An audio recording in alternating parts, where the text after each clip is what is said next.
This podcast is for informational purposes only and should not be considered medical or health advice. This podcast is not intended to replace professional medical advice, nor have the statements been evaluated by the US FDA or similar international bodies.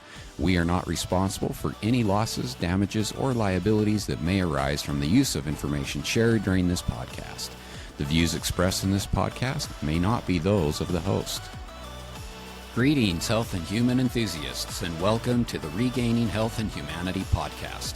I'm your trusted guide, Dr. Scott Johnson, and I'm both humbled and thrilled that you've chosen to join me on this fearless pursuit of knowledge and inspiration. My mission is to elevate your well-being naturally, arming you with evidence-based insights, revolutionary breakthroughs, and impactful health tactics. But that's not all. Together, we'll dive deep into the mysterious realms of human existence, unraveling the secrets of what makes us truly thrive. This podcast isn't just about information. It's a catalyst for change. Join me in confidently exploring potent natural solutions, cutting-edge health strategies, and igniting courageous conversations that cultivate meaningful connections and foster empathy for humankind. I'm here to empower you to unleash your extraordinary potential and lead a life jam-packed with boundless health and happiness. So get ready. Your extraordinary journey to boundless health and happiness starts now. Hello, listeners, and welcome to the Regaining Health and Humanity podcast. I'm your host, Dr. Scott Johnson, and today we are going to be discussing grief and loss. Grief is a universal emotion, and so it's important that we learn ways to cope with it effectively. That's why I've invited my friend and clinical therapist, Jason Clawson, to the show today. Jason Clawson is a dedicated clinical therapist with over 17 years of experience, whose life took an unexpected turn in 2018 when his beloved wife, Valerie, was diagnosed with stage 4 colon cancer. Facing the unimaginable as a husband and father of two, Jason navigated the deep waters of grief after Valerie's brave 9-month battle. In his darkest hours, struggling with depression, anxiety, and loneliness, Jason made a pivotal choice that changed everything. He reached out to his community, forming a healing team that showed up in full force to support him. This marked the beginning of his path to healing and rediscovery of hope on the path of grief. Inspired by this support, Jason channeled his grief into service to others, which blossomed into Hope Kit, a project dedicated to offering support and empathy to others in similar situations.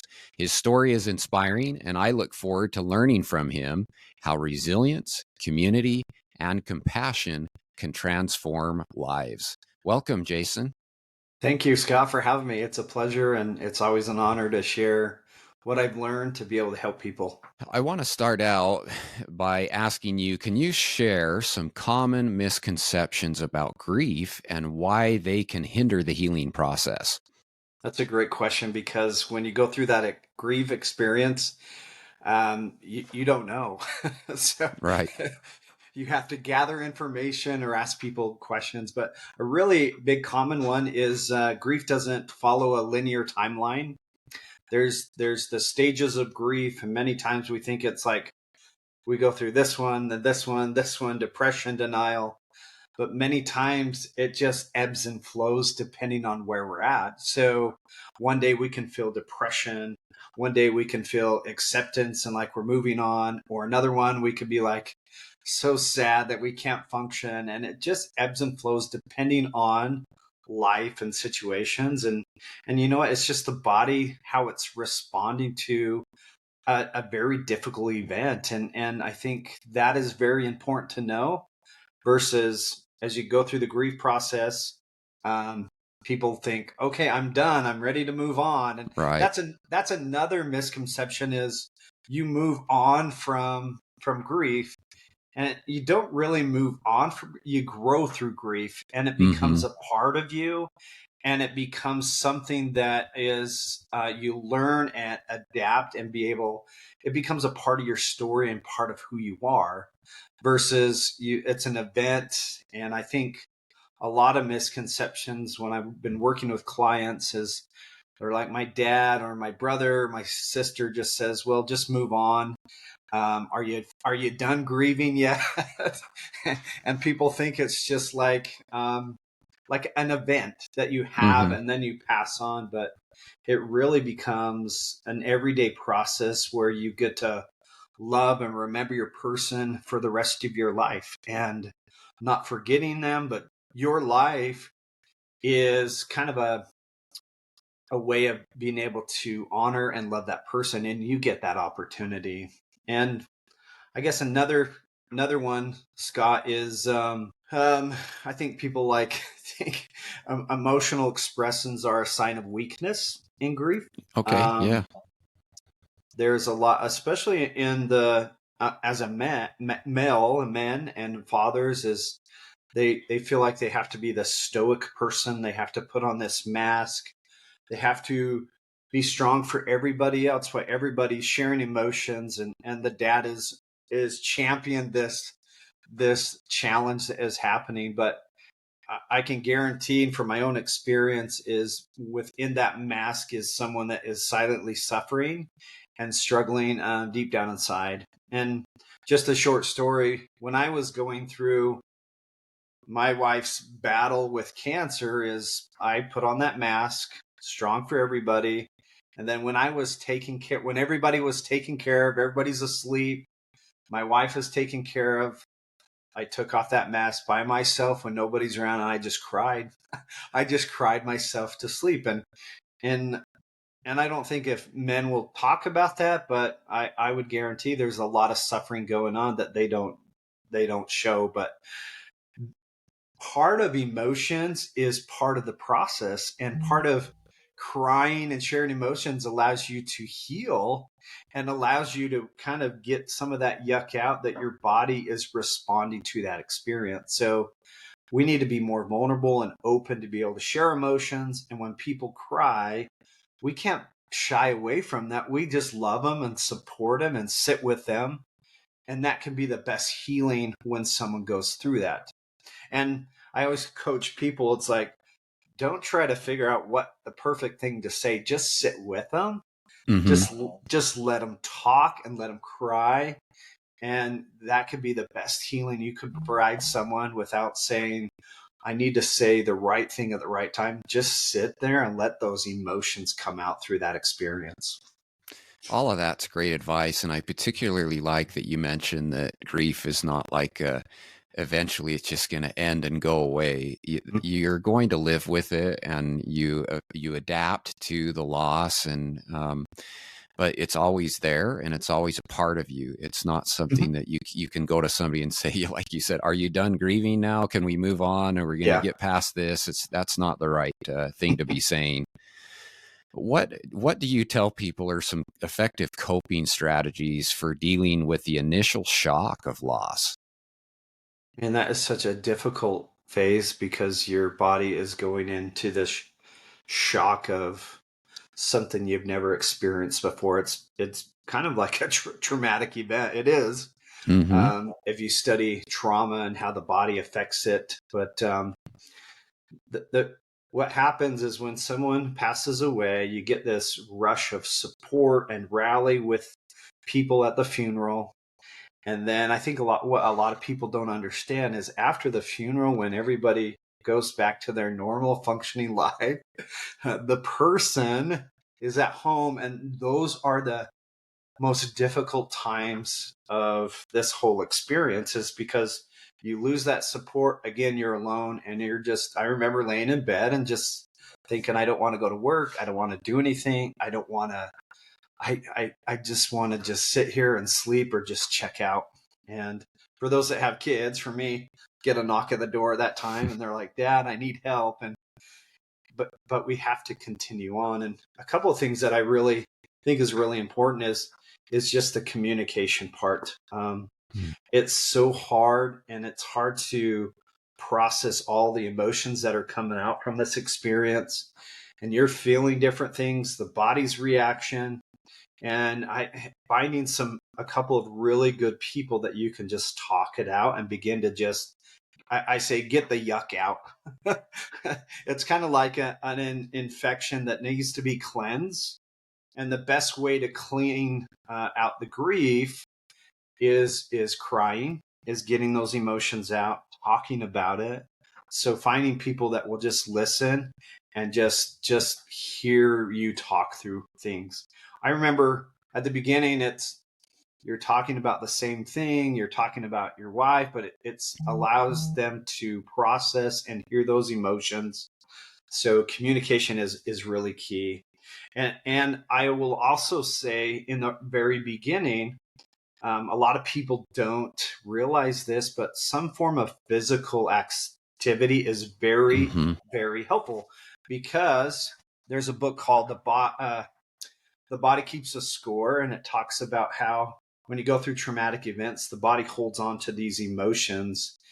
What have I experienced and heard from people as they do some form of physical exercise? It's almost like the body gives it permission to let go of some of that grief and those emotions.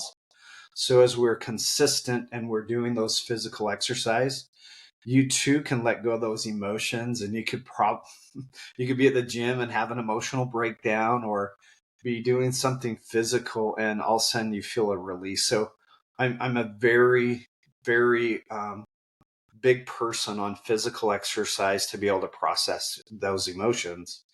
And what's nice, Scott, is if you're not a talkative person, this could be a good, healthy alternative to be able to express some of those harder emotions and warm you up to the idea of communication.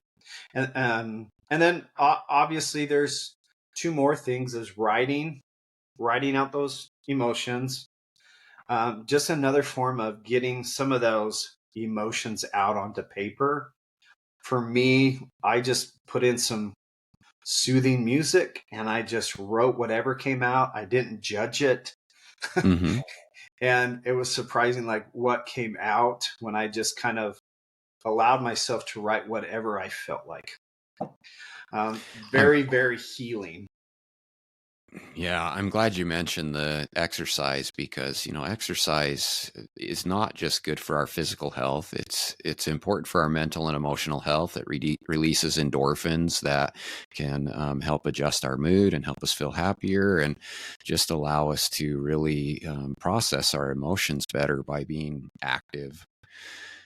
How can individuals navigate the complex emotions that arise during the grieving process?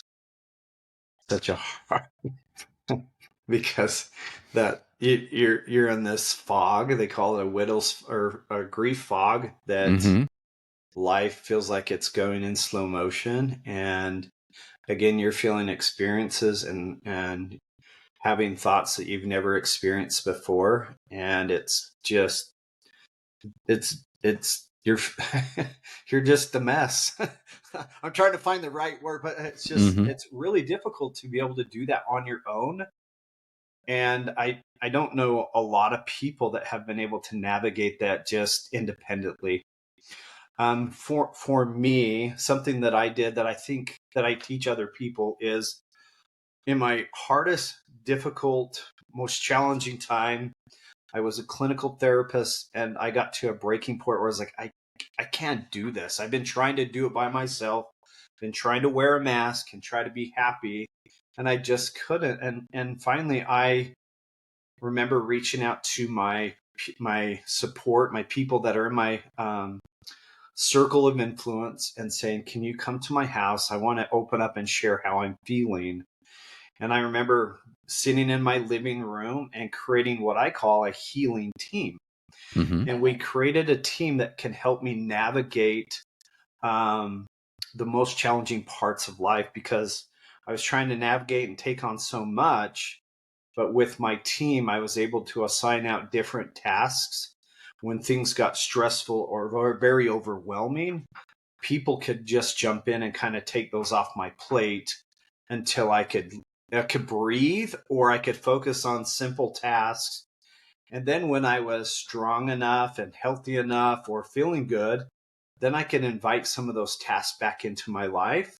And I could feel like I'm not losing power or losing my man card, but I could invite those back and continue to go through that process. And so I'm a really big component of creating a healing team, and within that can be professionals. Mm-hmm. I'm a therapist, obviously, but I've seen the benefit of going to a therapist, talking it out, learning some coping skills to navigate it. And I went to therapy. Yeah.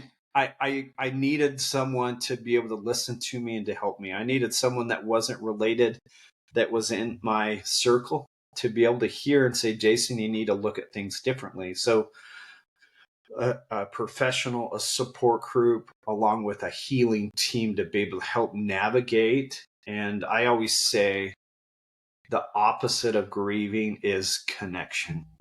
And because when you go through that initial loss, you lose that connection and your way of being and the way life was.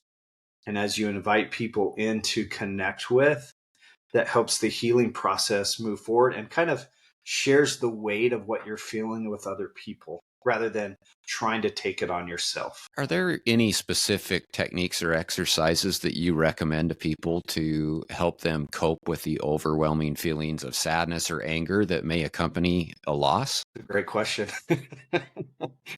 Again, I think it depends on where you're at on the grief cycle. It depends on how much motion you want to take on. But like I said, like a lot of in the initial, the physical exercise, the journaling, and then I've also done exercises where people listening to music, Mm-hmm. or even a routine thing with I talk about essential oils as they Mm-hmm. are smelling them and changing the sensations of how they're feeling, giving them an emotional break from what they're experiencing with exercise, some aromatherapy, being able to do some art therapy allows them to express those emotions and sadness without, because it's hard to be able to sit in front of another person and open up and share. Mm-hmm. But if you can do some alternative ways to be able to release some of those emotions or give yourself an emotional break, it can help kind of be able to process some of that sadness. And at the beginning, it will feel intense, but the more that you do it, the intensity of the emotion decreases. Mm-hmm. So that's the important part, Scott, as I teach people is that routine, that rituals that you do on a regular basis allows you to write out these grief emotions, but they're not so highs and lows, but you have consistent things that help you navigate and write out those emotions that will come. Yeah, you said the buzzword when you said essential oils and aromatherapy, because I know a lot of my audience follows me because of the books I've written on that. But I have actually had some profound messages from some of my audience before saying how certain essential oils have been very helpful to them in their grieving process and allowed them to process those emotions and move forward. And some of it was they're reaching out because they're asking me, how does it do that? I don't understand this process. And it's because the essential oils have the direct connection to the brain, which downstream also affects not only your nervous system, but also your endocrine system. And so there's this major system adjustment that's going on as you inhale these essential oils that are interacting with these cells and these systems. You also have talked about creating a healing team and connections, which is so important. There's some compelling evidence showing that our relationships, if they're healthy, can significantly influence our health span and how long we live and how healthy we live. And so can you talk a little bit more about the role that support from friends, family, or professional counselors play in managing grief? The analogy that I give people is like you have this backpack full of rocks of the event that's happened, and it's weighing you down the longer that you carry it. Whether you're dealing with the stress, the anxiety, the depression, the loss, it just feels heavy as you're carrying it around. And what the analogy is you're giving yourself permission by inviting people in to connect with. Is like you take out a rock and you hand it to your therapist, or you hand it to your Mm-hmm. friend, and they're not there to take away your rocks, because I believe that experience helps you grow stronger.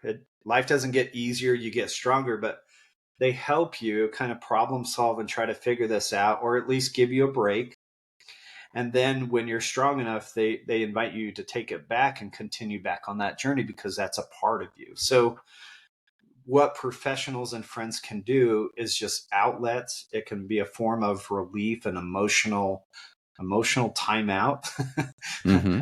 Allows them to be able to take some of those strengths, or those heavinesses of the challenges and the emotions, allows you to breathe, allows you to feel, kind of gives you a reset, empowers you through that experience, so that when you reintroduce yourself back into your situation, you're like kind of built up, and you're able to navigate those differently, rather than just carrying those backpacks and just trying to navigate it by yourself. It's too hard to navigate by yourself. And that's why you need a team. You need, if you're strong in your faith, you need your faith, you need God to be able Mm-hmm. to help you through that. He can take some of that strength, or give you strength to get through, and then professionals to be able to help navigate. And again, during those difficult moments, neighbors can chip in to take through the mundane things of maybe mowing their lawn, or Mm-hmm. my healing team came over and did my laundry. My healing team came and cleaned my house and did my dishes. But those are some of the things that your friends can take off your plate as you're navigating the emotional challenges that come with grief. It's important that we remember that, I think, because like you said, after the funeral's over and things, people tend to just start moving on with their lives, and they forget that this individual is still struggling. They need a lot of support still. And so these little things that you're sharing are important for us to remember, and to know that it's just simple acts of service. Sometimes it's just going and sitting and listening, or even just Yeah. being with that individual, that you need this support to continue after the funeral's over, and after they've gone through that traumatizing experience. Another, I think, challenging question, but I'm going to ask it anyway. How Our can way. individuals honor the memory of their loved ones while still moving forward with their lives? That I appreciate that question, Scott, because I believe that is such a pivotal part of healing.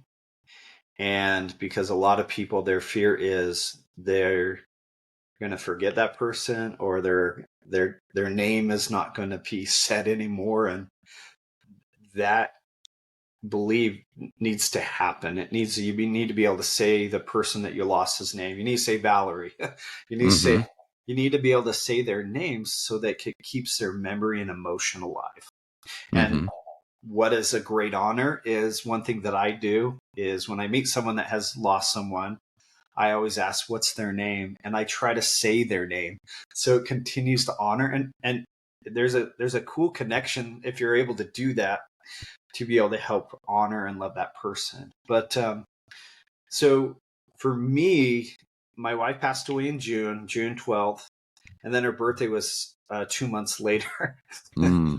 So I had a pivotal moment and a learning experience where my sister-in-law calls and goes, "Hey, Valerie's birthday's coming up. What do you want to do?" And I was like, I initially just wanted to, in my head, just go, I don't want to see anybody. I don't want to check out. I just want to just be sad. Mm-hmm. But I chose differently, to be able to go into that birthday and treat it like a celebration. And because it's an honor. So we actually had a birthday party for her. We got all her favorite things: chips and salsa, chocolate covered cinnamon bears, Pepsi. And we watched the movie Goonies, and we invited people over, because people were also grieving too. And rather than shy away from those memories, we were able to have a celebration, and people could share different memories that I didn't know of Valerie, and they could talk about her. And we had such a beautiful healing experience together rather than me just being by myself. Remember, the opposite of grief is connection. So we connected, and it helps us navigate the emotions of grief. So being able to have those days and do them to honor them allows you to feel those emotions and get through them. What I've noticed, Scott, is people will, I call, embrace for impact. So like the day's coming and they're like, and I've asked people, are like, what are you going to do? It's like, I'm just going to get through the day. And I don't think that is you trying to control the emotions and try to shy away from the experience. But if we plan out the days and we make it more of a day that we can look forward to, it can be such a healing experience. And when I did that birthday for Valerie the first year, I got through it and I didn't know how much of an impact it was until the following year when my boy said, "Hey, Dad, what are we going to do for Mom's birthday?" And they did that with enthusiasm. I was like, what is happening? And I was like, oh my gosh, this is helping them heal. So if we can, their death anniversary we don't call it Valerie's death anniversary. We've renamed it to Be Like Val Day. And it's a day of service, and it's a day of honoring her, and it's a day to continue to teach people and share my wife with other people. And we look forward to it, and it's different every time. Or then we invite other people to do the same, and they have their own experience. But it is so crucial in the healing process, and it helps me, it helps my boys, it helps other people that are grieving. You mentioned earlier, Jason, faith. And I think faith is really important during these grieving process, particularly after a loss, because you have a faith in seeing that loved one again. And I have been to funerals for people of faith who have that deeply rooted belief that they're going to be with and see their loved ones again. And I've been to funerals where people did not have that same faith. And there is a huge difference in the dynamic, in the emotions that are expressed there, and just kind of the overall feeling of those funerals. Are there any cultural or religious practices that can provide comfort and guidance for those experiencing grief? That's a great question. um,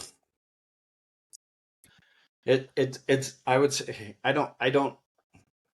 It's hard to know everything. I know for my experience, for those that have faith in like a hereafter, that is comforting and helpful for when people lose someone. I had a discussion with a client yesterday where her husband is a different faith than her, and they don't believe in the afterlife. And it's really hard for him to process those emotions. It's like, it's final, it's done. And then he lives in this world of guilt and regret. I should have done this. I should have done this, versus maybe like a belief of I get to see them again. And that helps kind of help process the emotions. And when they pass away, it's not final. It's just temporary until we can see them again. And that has been, as I worked with different clients and different faith beliefs, those that believe in an afterlife or some kind of you'll see them again, the healing process is so much different. This is my own experience, because they have this, there's a plan to be able to see them again, and versus end and then I can't do anything and I just have to sit with the pain of the things I didn't say, the things I did, and I'm just living in regret. And it just festers and builds, and it prevents them from people even talking about it or being angry, because it's just, they don't have any solutions to their pain. And that's hard to witness and it's hard to experience. someone that's trying to navigate someone through emotions. How does the grieving process differ for people who have experienced sudden loss compared to those who have had time to prepare for a loved one's death? Well, it's interesting because there's a thing called anticipatory loss. So my experience with my wife that was diagnosed with cancer, and there was a moment where the doctor gave them like this time period of living, and you can see, for lack of a better term, you're seeing them heading towards the sunset, like heading, their time is passing.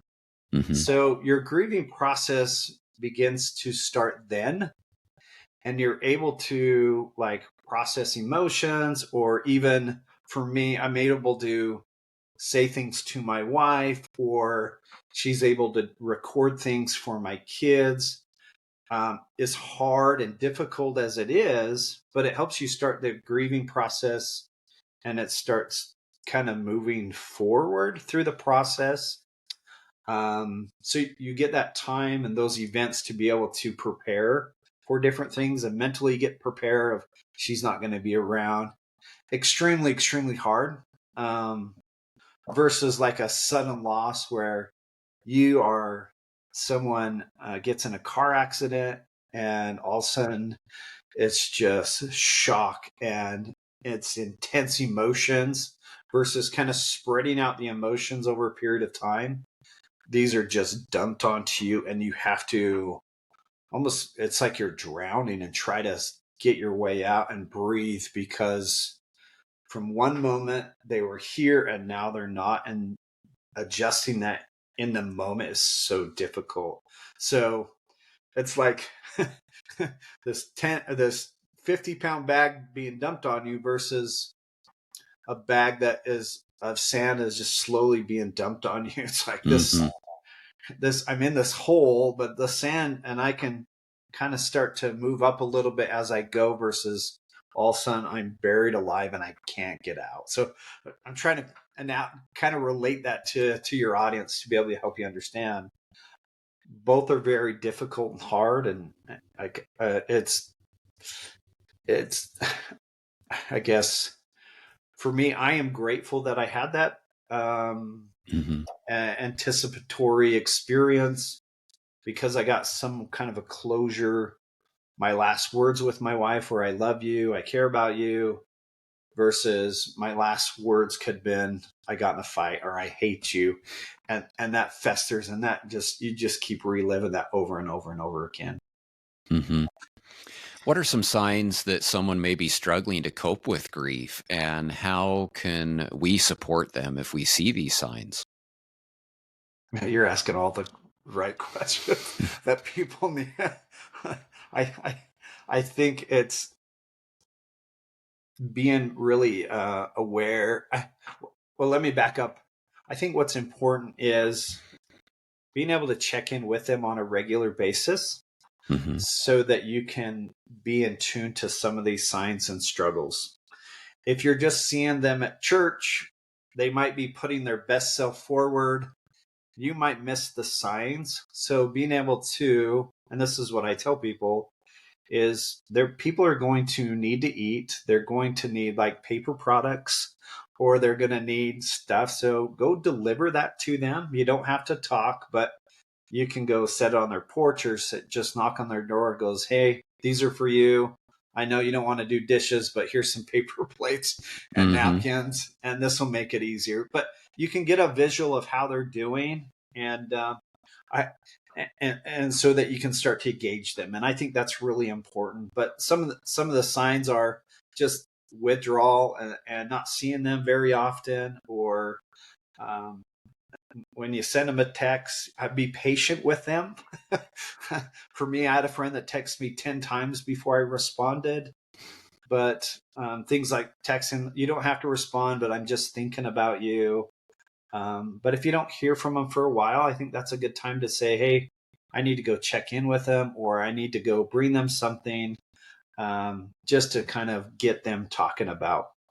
When I went to church, this is good perspective too, is people would come up and say, how are you doing? And if I want I was looking for the people that cared about me.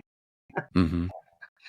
And if I didn't think they were interested in me, they were just kind of checking the box, I would say, I'm doing good. I'm okay. I'm getting through. Then people said, okay. And then they would move on. And I would learn to say the right thing to move people on. But when people stood with me and just says, how are you really feeling? And just stayed present with me and asked me more questions, then and mentally I said, I want to open up to this person and I want to be able to share with those people because I want to invest in my emotions with them because they're going to stick around, they're going to stay with me, and they're going to help me through that. And that's what I did. And I think a lot of people are doing that, and they want to kind of test the waters of, are you going to stay with me? Are you not? Are you going to leave? Bring up those emotions of grief, or are you going to stick with me and write out those? Can be very helpful through the process. So that can help you identify some things to be able to help people through the process. People are going to need help, um, but people aren't going to necessarily want to ask for help. Um, you just sometimes have to find a need and you just go do it. When these things happen, I think a lot of people feel paralyzed because if they haven't gone through it and maybe they just don't know how to respond, they don't know the right things to say, they're just unsure. And so maybe it comes off as inauthentic or a non-genuine Absolutely. checking in. But I think a lot of the times it really is people just don't know what to say or to do. And it's similar with mental health issues. When people have never dealt with a mental health issue such as anxiety or depression, they just tend to say the wrong things because they don't know what to say and what that person is feeling. So I'm glad you've shared some of the things that have helped you. But I think what's also, I had an experience with a neighbor that didn't know what to say or how to approach. But I appreciate it. She came over and she said, hey, I'm trying to help someone with grief. She asked us how the questions or how to support another person. And I appreciated that. And talking and learning and Mm-hmm. understanding what to do rather than just kind of going through the process again. And because death is a part of life and we're going to come across people, and let's get better than just saying, I'm sorry for your loss. Let's get better of really helping them through that grieving process.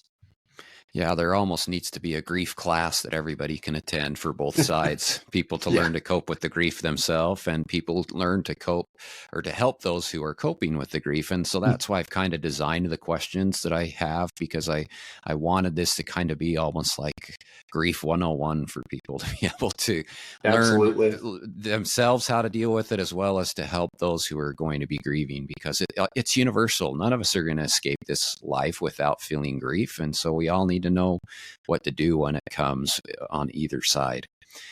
Last question, Jason. I want to ask you, can you discuss the concept of post-traumatic growth and how it relates to finding meaning and resilience in the aftermath of loss? That's Your questions are fantastic. I think when people go through that grieving process, there's that hope that they'll be happy again or enjoy life again, but they don't necessarily believe it.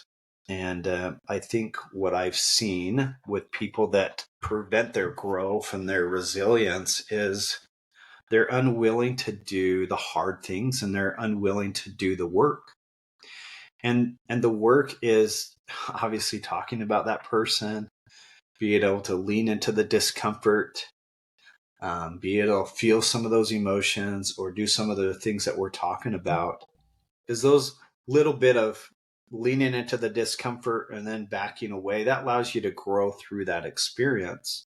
And we need to understand that grief on the back end can be so beautiful and can be such a great experience, but I don't think we see enough of it. We just see the sadness of what people going through, but we need to get better of learning to carry the grief and having grief be a part of our story so that when we share it, it's a happy experience. It's a happy experience of growth. So when people listen to it, it gives them hope through that process. One thing for me is, for my experience, as I lost my wife, I thought I'd never get married again. And I thought I was just going to be lonely and sad, and I was going to live in this state of grief. But as I did my work and I lived into it, or leaned into it, I found a different person of who I was meant to be through this experience. And for me, a man of faith, it's like God has given me this challenge to help me become the person I was meant to be. And now I'm introduced to people that I've never would have thought of meeting. I never thought of talking with or sharing my stories. And then as I've grown through this, I was introduced to my current wife that I married to, that also lost her spouse to cancer. Mm-hmm. And now together, as we've helped each other, support each other through the healing process, we can able to kind of help other people learn how to navigate grief. And this brings us joy, and this helps us grow because we're helping other people grow. And rather than this being this painful event that changed our lives forever and being stuck and resentful that it happened, we're allow it to share as a gift to people, to help people learn and grow through this experience. And the more that we share and talk about it, the more people learn, and they can believe that there's hope again on the other side. There's personal growth. There's ability to find mentorships that have gone through this, and they can navigate grief and find purpose and meaning again. And again, I don't think we talk about it enough. It's just grief sucks, and losing someone. We always talk about the crappy parts, but we're not very good at talking about, hey, I got married again. And guess what? My wife was told she would never have kids, and we had a miracle baby. And now I'm able to feel, I'm getting emotional again. I'm able to feel more complete as a family because of that sweet girl that came to our world.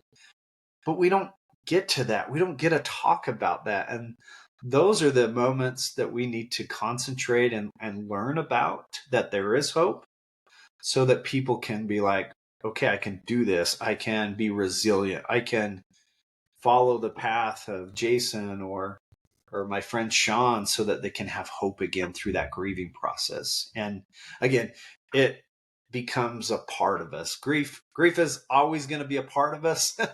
and we're going to experience grief, like, no matter who you are. It's just how you're going to go through it that's going to help you either grow through it, or you're going to be sad through it. So it's really an opportunity for resilience and growth to be able to find your best self. Well, thanks so much, Jason, for being on the podcast today. I think you've shared a lot of great tips that are helpful, I think, universally. Most people can grasp some of these concepts, and they can use them to go through the grief that they're going to experience. Either they're currently experiencing, or maybe it's a past grief that they're still working through and need some additional support, and or future grief. They'll be able to use the tips that you've shared to do so with resilience, and to really have that growth that can be experienced through the grief. So thanks so much for all you've shared. Yeah, absolutely. And if they need more, Scott, we have a grief app that's free. Okay. That you can find on Apple and Android. Just search out Hope Kit, and it's free resources for you. And then me and my wife do an Instagram called Light After Grief. Just uplifting, inspirational quotes to be able to just kind of help with the community. So that's just helpful to be able to learn and grow through this experience together. Well, thanks for sharing those. Definitely check those out, listeners. Thank you for investing your precious time with us today. I trust you've uncovered valuable insights to elevate your health and enhance your quality of life. If you're hungry for more evidence-based wisdom to transform your well-being, I invite you to check out my 20-plus books, all waiting to be explored on my website, authorscott.com. Don't miss out on the chance to supercharge your knowledge. Please share, like, and subscribe to be part of the movement revolutionizing lives. In a world drowning in noise and endless information, Your share can be the beacon that guides others to a better life. Together, let's make a difference by amplifying the life-changing knowledge you've gained today. Until next time, here's to your journey to boundless health and unbridled happiness.